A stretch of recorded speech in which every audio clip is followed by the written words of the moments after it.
सोमवार पूर्वाह्न बालेश्वर जिलापाल कार्यालय स्थित अभियोग प्रकोष्ठ में जिलापाल और आरक्षी अधीक्षक मिलित अभियोग शुणाणी कार्यक्रम अनुष्ठित हो जाइछि।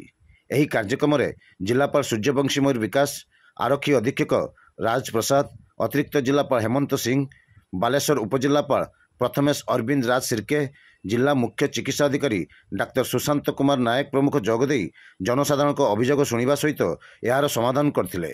एथिरे प्राय 100 रु ऊर्ध्व अभियोग पंजीकरण होइतिला।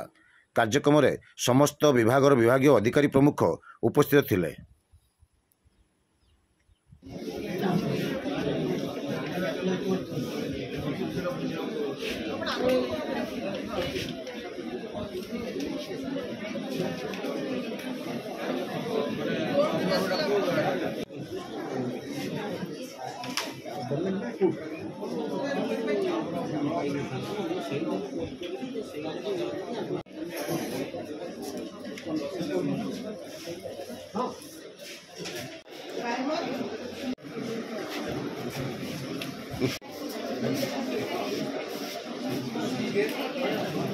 आज देखा जब कोई नहीं टाइम ही